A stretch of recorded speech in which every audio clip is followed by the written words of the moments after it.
Good afternoon, friends. As usual, today we will be entering a new thematic and demanding area. The area is different aspects of health. As far as health is concerned, it is a vast concept, and health is not only absence of disease, rather it is a complete physical, mental, emotional, social well-being. So this is the definition given by World Health Organization. So anyway, this is the definition. But as far as our development sector is concerned, we are requiring professional workers in the field of preventive health and promotive health. Again, when we are speaking about health, we are covering basically three areas.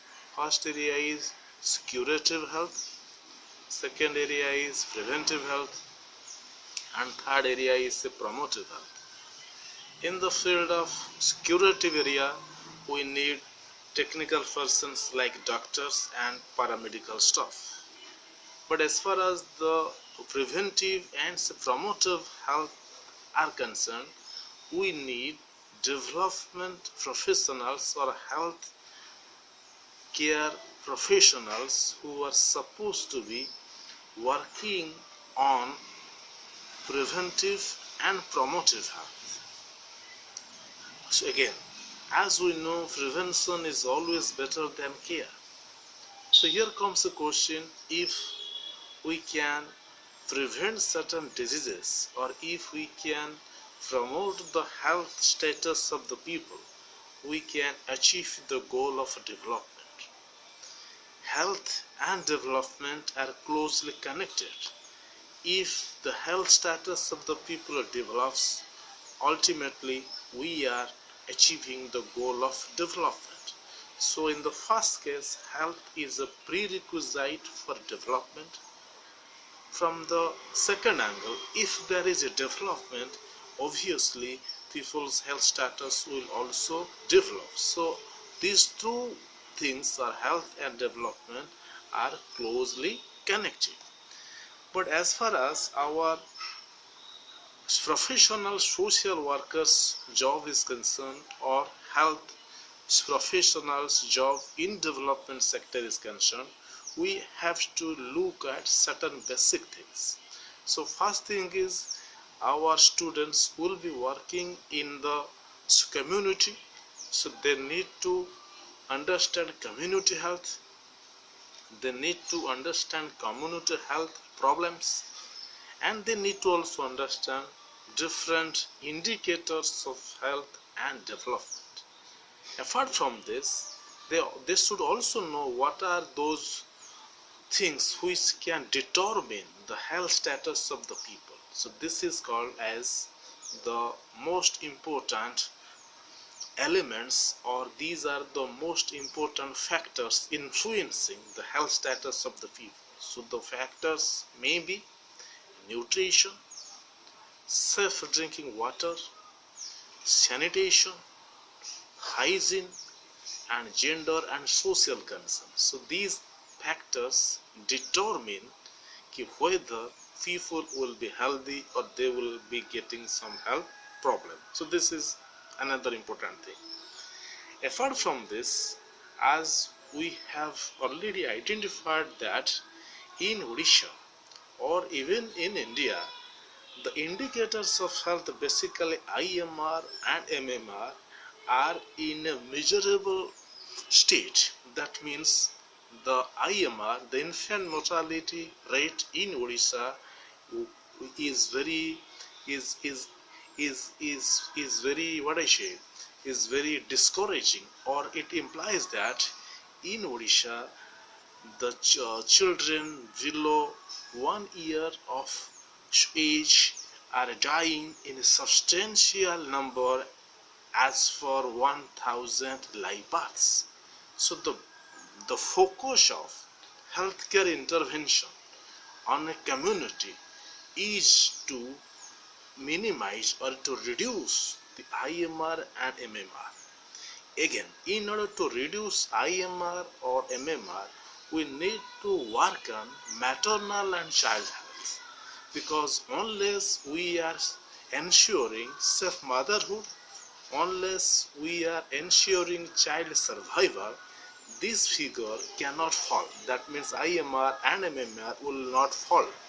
So in order to reduce these two figures, we have to work on MCH, which is an important part of RCH.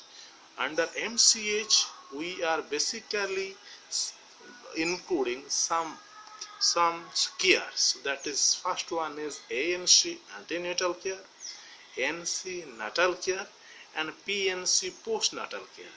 So in these three periods, the mother and the child needs some care, needs some protection.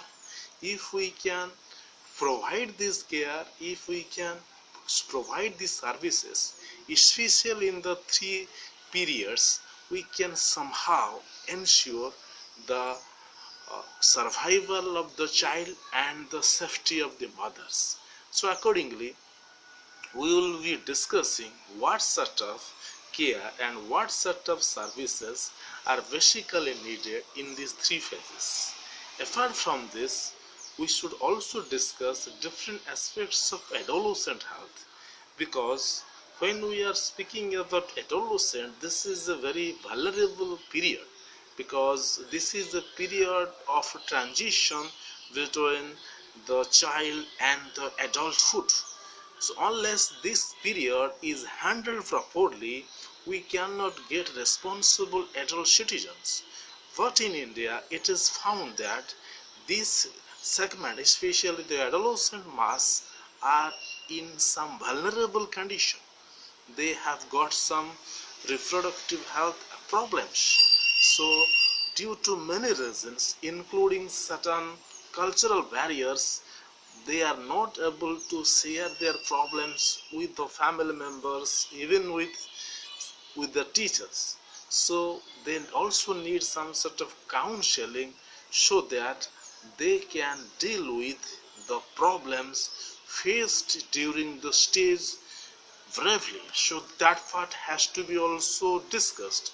So in our upcoming videos, we will be primarily focusing on maternal and child health, and to some extent adolescent health. After this, if we have got some space, we will be also discussing what are the major community health problems in India.